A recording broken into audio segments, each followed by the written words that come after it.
आज हम लोग सीखेंगे फ्रिज किस प्रकार से कार्य करती है और इसके अंदर कौन कौन से पार्ट कहां पे लगे होते हैं, प्रैक्टिकली देखेंगे और सीखेंगे कि किस प्रकार से कार्य करती है और ये कैसे ठंडा करती है, इसके अंदर कौन कौन से सिस्टम होते हैं जिससे वो ठंडा करती है और वो कहां लगे होते हैं। तो देखिए, सबसे पहले बात करें, फ्रिज हमारी दो सिस्टमों से मिलकर कार्य करती है, जिसमें एक होता है मैकेनिकल सिस्टम और एक होता है इलेक्ट्रिकल सिस्टम। तो मैकेनिकल सिस्टम वह भाग होते हैं जिसमें गैस का संचार होता है, मतलब जिसमें गैस घूमती है। जैसे देखिए कि ये उसकी पाइप है ना, ये सब मैकेनिकल सिस्टम। इसमें किसी भी सप्लाई के लिए क्या होगा, हमें इसमें पावर की जरूरत नहीं पड़ेगी, इसमें हमें न्यूट्रल फेस देने से ये नहीं चलता। ये एक पाइपें होती हैं और बस इसमें गैस घूमती है जिसकी वजह से ये कार्य करती है। तो इन सिस्टमों को हम मैकेनिकल सिस्टम बोलते हैं। और इलेक्ट्रिकल सिस्टम हमारे वो सिस्टम होते हैं जिसमें हमारी इलेक्ट्रिक सप्लाई दी जाती है। जैसे देखिए, फ्रिज के अंदर हमारे बल्ब लगे होते हैं, फ्रिज के अंदर हमारे और स्विचें वगैरह लगी होती हैं। जैसे देख पाएंगे ये स्विच लगी हुई है और इसके अंदर बल्ब लगता है और थर्मोस्टेट वगैरह लगता है। तो वो सब जो पार्ट है वो इलेक्ट्रिकल सिस्टम के अंतर्गत आते हैं, यानी कि वह भाग फ्रिज का जिसमें इलेक्ट्रिक सप्लाई दिया जाता है, यानी जिसमें वायरिंग किया जाता है, उसे हम इलेक्ट्रिकल सिस्टम के नाम से जानते हैं। अब हम बात करते हैं, देखिए कि ये जो हमारे मैकेनिकल सिस्टम है, ये मुख्य रूप से हमने बताया था 5 होते हैं ना। जैसे इंसान के शरीर में मुख्य रूप से 5 भाग होते हैं, उसी प्रकार से फ्रिज में भी मुख्य रूप से 5 भाग होते हैं और वो सबसे महत्वपूर्ण होते हैं। तो पांचों में से देखिए, सबसे पहला और सबसे महत्वपूर्ण भाग होता है हमारा ये कंप्रेसर। अब देखिए, ये जो कंप्रेसर है ना, ये क्या होता है, कंप्रेसर एक प्रकार का मोटर होता है और ये कंप्रेसर ही एक ऐसा भाग होता है जो इलेक्ट्रिकल और मैकेनिकल दोनों होता है। सबसे महत्वपूर्ण पार्ट है ये कंप्रेसर। ये कंप्रेसर अगर खराब हो जाता है, किसी कारण से इसमें कुछ भी हो जाता है, तो ये बनता नहीं है, ये रिपेयर नहीं होता है, इसको सीधे चेंज करना पड़ता है। सबसे महत्वपूर्ण पार्ट है और देखने में भी आपको लग रहा होगा ना कि जैसे इंसान की एक खोपड़ी की तरह दिख रहा है, तो ये उसी तरह काम भी करता है जैसे मनुष्य का मस्तिष्क होता है ना, उसी तरह से। और कंप्रेसर में किसी तरह की अगर खराबी हुई तो पूरा फ्रिज नहीं चलेगा, पूरी फ्रिज ठंडा नहीं करेगी। और पूरे फ्रिज में अगर बात करें तो सबसे मेन और सब कुछ होता ही यही है, कंप्रेसर। अब देखिए, कंप्रेसर में बात करें तो इसके अंदर 3 लाइनें होती हैं, जिसमें एक लाइन का नाम होता है एक लाइन का नाम होता है इसमें सक्शन लाइन, एक लाइन होता है इसमें डिस्चार्ज लाइन और एक लाइन होता है इसमें चार्जिंग लाइन। अब समझिए, ये जो चार्जिंग लाइन होती है ना, जब इसमें हम गैस भरते हैं, जब इसमें ऑयल भरते हैं यानी तेल भरते हैं, तब हम इस चार्जिंग लाइन का यूज करते हैं। बाकी टाइम में ये हमारी चार्जिंग लाइन जो होती है वो बंद होती है। और इसमें सक्शन लाइन और डिस्चार्ज लाइन 2 लाइनें होती हैं, जिसका कार्य होता है कि यह गैस को एक साइड से खींचती है और दूसरी साइड से फेंकती है। एक साइड से खींचेगा और दूसरी साइड से फेंकेगा। अब देखिए, ये जो कंप्रेसर हमारा है, ये मैकेनिकल और इलेक्ट्रिकल दोनों भागों में आता है। कैसे? क्योंकि ये मैकेनिकल भाग इसलिए हुआ क्योंकि इसमें गैस एक साइड से खींचता और दूसरी साइड से फेंकता, यानी गैस का संचार होता है। और इलेक्ट्रिकल भाग कैसे हुआ?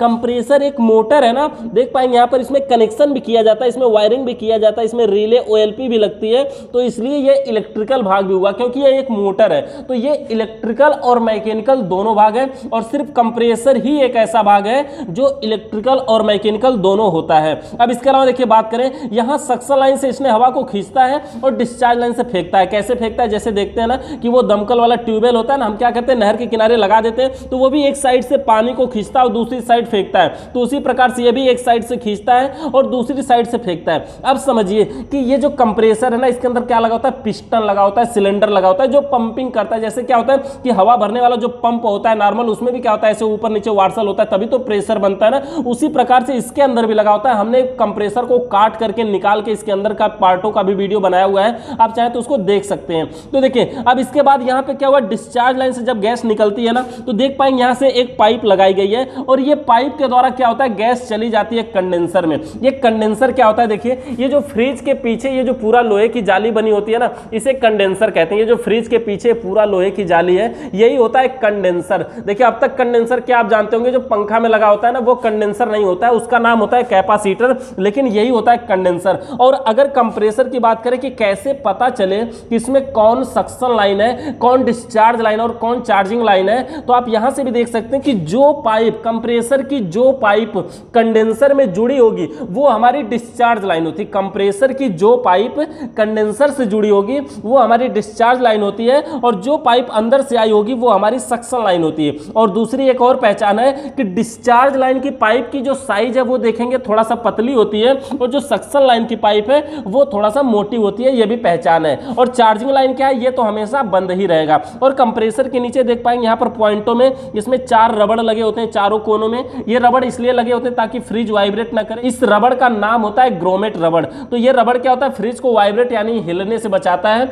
अब उसके बाद देखिए डिस्चार्ज लाइन से जब इसमें गैस निकलती है ना, तो ये देख पाएंगे जो लोहा है ना, ये लोहे के अंदर क्या होता है, इसमें व्यास होता है, इसमें अंदर जगह होती है, यानी इसमें गैस घूमती है, यानी इसमें गैस जा सकती है। यह एक पाइप है और ये लोहे की पाइप है, लोहे की बनी हुई पाइप है, इसको हम कंडेंसर के नाम से जानते हैं। तो आप यहाँ पे देख पाएंगे जो पाइप है ना, इस प्रकार से देखिए गई हुई है, और ये कहाँ जाएगी, कुछ नहीं, बस इस प्रकार से देख पाएंगे, इस प्रकार से घूमते हुए घूमते घूमते क्या करी कि ये लास्ट में ना, लास्ट में देखेंगे कि कंडेंसर की ये जो पाइप है घूमते घूमते क्या हुआ, यहां तक आई। अब समझिए ये घूमे क्यों इसमें, कि जब कंडेंसर से गैस निकल के जाती है ना, तो वह वेपर रूप में होती है, यानी भाप के रूप में होती है। लेकिन कंडेंसर में जब जाती है तो कंडेंसर उसको घुमा घुमा कर इतना उसको घुमाता है, देख पाएंगे ऊपर से नीचे तक घुमाते हुए लाता है, कितना घुमाता है कि गैस जो होती है वो ठंडा हो जाती है, और ठंडा होकर के वह गैस वेपर से द्रव में यानी भाप से पानी के रूप में बदल जाती है, जिससे क्या होता है कि वह वेपर से द्रव में पूरी तरह से ठंडा होकर के वेपर से द्रव में बदल जाती है। और जब वह द्रव के रूप में परिवर्तित हो जाती है ना, उसके बाद देख पाएंगे यहीं से कंडेंसर से निकलती है। अब देखिए ये जो कंडेंसर होता है ना,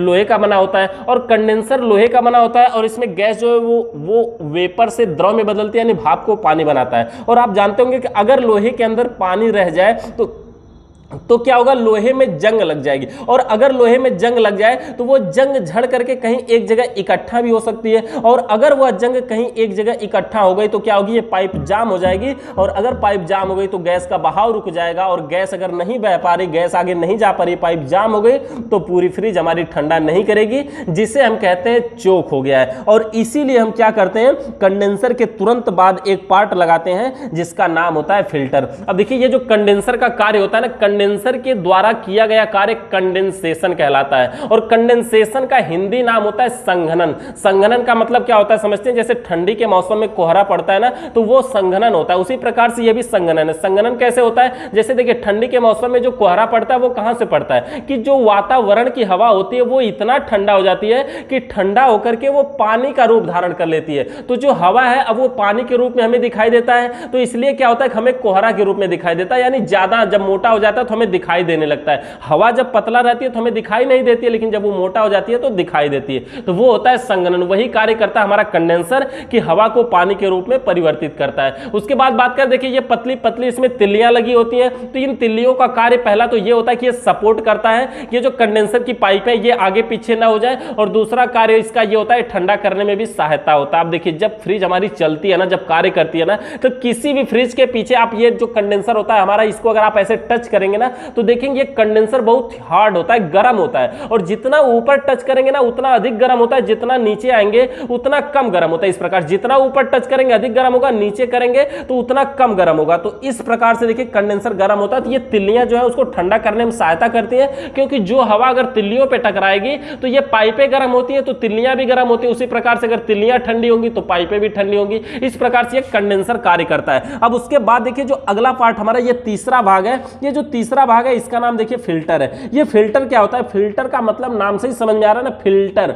फिल्टर का मतलब क्या होता है, ये छानता है, शुद्ध करता है। फिल्टर का कार्य ही होता है छानकर शुद्ध करना। फिल्टर के अंदर सिलिकॉन की गोलियां लगी होती हैं जो नमी को अवशोषित करती हैं। अब बात रही नमी कहां से आ गई इसके अंदर, तो देखिए नमी क्या होती है ना, कि अगर जब हम फ्रिज में गैस भरते हैं इस चार्जिंग लाइन से, तो इन पाइपों के अंदर के जो बाहर की हवा होती है उसको हम बाहर निकाल लेते हैं, और अगर वो हवा बाहर नहीं निकाल पाए, किसी कारण से वो हवा उसमें रह जाए, तो क्या होगा कि जब हमारी फ्रियान गैस इसमें भरेंगे और पहले वाली हवा रहेगी, तो बाद में जो फ्रियान गैस जाएगी ठंडी गैस ना, वो हवा को इतना ठंडा कर देगी कि वो हवा बिल्कुल ठंडा होकर के बर्फ का रूप धारण कर लेगी, जिससे भी हमारी पाइप जाम हो जाएगी। और अगर पाइप जाम हो गई तो हमारा सिस्टम कार्य नहीं करेगा, जिसे हम कहते हैं कि इसको चोक हो गया है। चोक एक समस्या है जो एसी फ्रिज में सबसे ज्यादा होती है। चोक का मतलब क्या होता है समझिए कि नमी के कारण अगर गैस का बहाव रुक जाए उसे चोक कहते हैं। जैसे किसी इंसान को अगर ठंडी के मौसम में किसी भी मौसम में सर्दी जुकाम हो जाए ना तो क्या होता है सांस लेने में तकलीफ होती है और नाक जाम हो जाती है। इसका मतलब भी सीधा सीधा यही हुआ कि वो चोक हो गया है, यानी गैस का बहाव रुक गया, यानी हवा एक साइड से दूसरी साइड क्रॉस नहीं कर पा रही है और वो भी नमी के कारण हुआ है। तो उसी प्रकार से इसमें भी चोक हो जाता है। अब उसके बाद बात कर देखिए फिल्टर के अंदर हमारी सिलिकॉन की गोलियां होती हैं जो थोड़ी बहुत अगर नमी रह जाए तो उसको अवशोषित कर लेती है, और इसके अंदर जाली भी लगी होती है।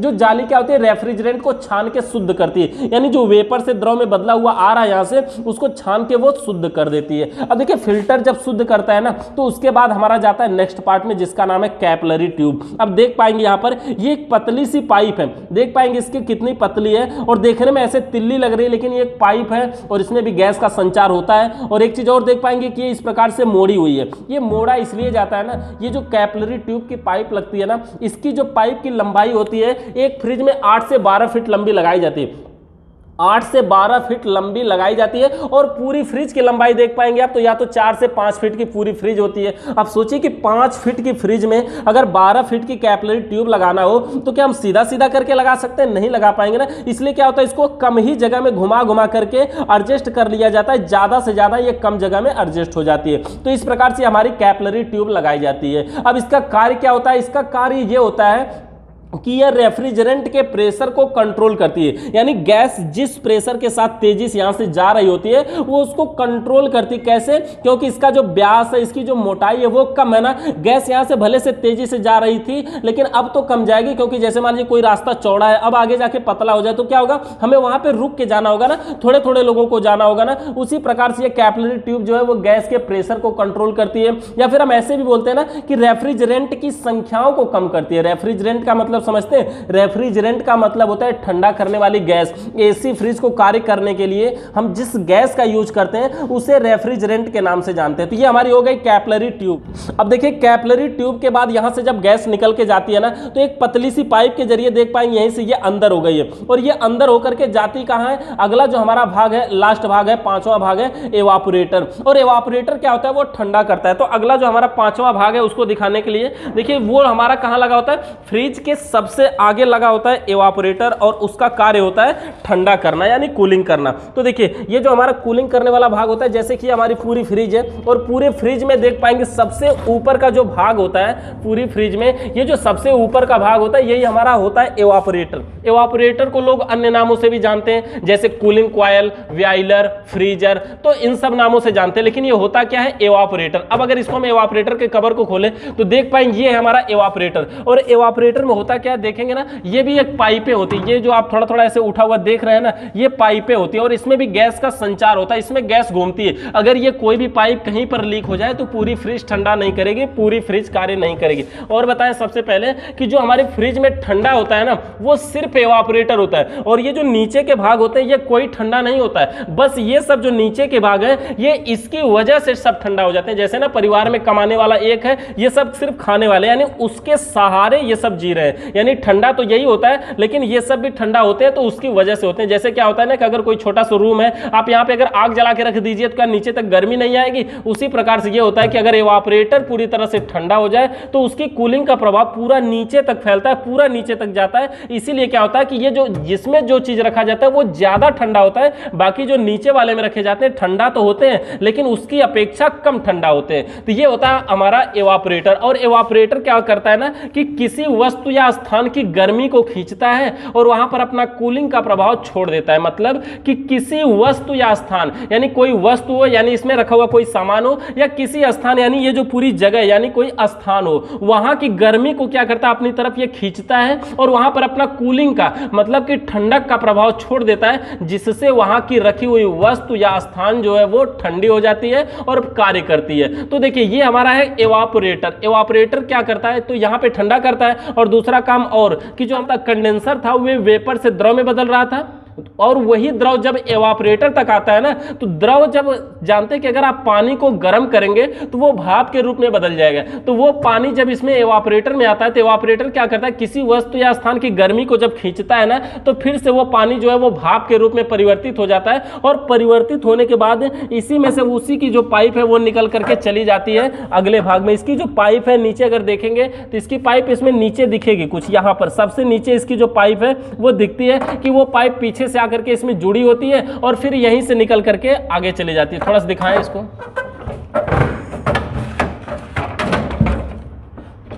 देख पाएंगे इसकी जो पाइप अगर दिखाने की कोशिश करें,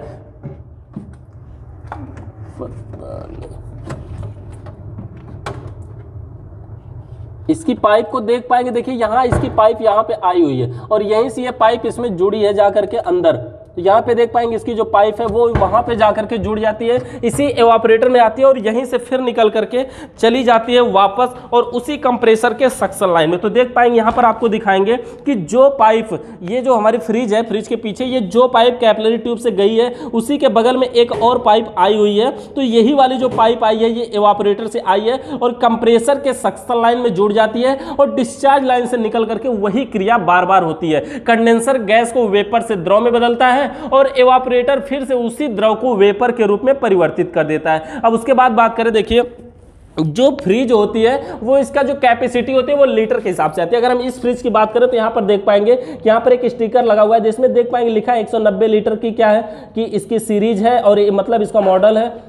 इसके जो कैपेसिटी है देख पाएंगे लिखा है कैपेसिटी 190 लीटर। रेफ्रिजरेंट इसमें R134A प्रयोग किया जाएगा। पावर सप्लाई इसमें क्या है 220 से 50 हर्ट्ज है, 220 वोल्ट की AC सप्लाई से ये कार्य करेगा। इसका जो आगे का अगर गेट है ना, गेट पे भी दिखाएंगे तो एक स्टिकर लगा, यहाँ पे भी देखेंगे कितने स्टार की फ्रिज है और इसका जो मॉडल है उसमें देखिए किसी भी फ्रिज में कितना लीटर गैस वगैरह चार्ज किया जाएगा वो सब कुछ इसमें लिखा होता है। तो इसकी भी देख पाएंगे ग्रॉस वैल्यूम क्या है, इसमें 190 लीटर स्टोरेज है, इसका 186 लीटर। तो इस प्रकार से देख पाएंगे ये कार्य करते हैं। तो फ्रिज के ये हमारे मैकेनिकल पार्ट है जिसमें गैस का संचार होता है। सिर्फ मैकेनिकल भागों के बारे में अभी हम लोग समझे, इसके जितने भी इलेक्ट्रिकल भाग हैं उसको हम अभी नेक्स्ट वीडियो में आगे समझेंगे कि जो इलेक्ट्रिकल पार्ट है वो कैसे कार्य करते हैं। तो मैकेनिकल पार्ट सबसे महत्वपूर्ण, चाहे वो AC, फ्रिज, वाटर कूलर, डीफ्रीजर, कोई भी मशीन हो, सब में तरीका एक ही है। अगर आपको किसी प्रकार का सवाल या सुझाव रह गया हो तो कमेंट करके नीचे जरूर बताइएगा। चैनल पे नए आए तो सब्सक्राइब करके बेल आइकन को जरूर प्रेस करिए। वीडियो देखने के लिए बहुत बहुत धन्यवाद।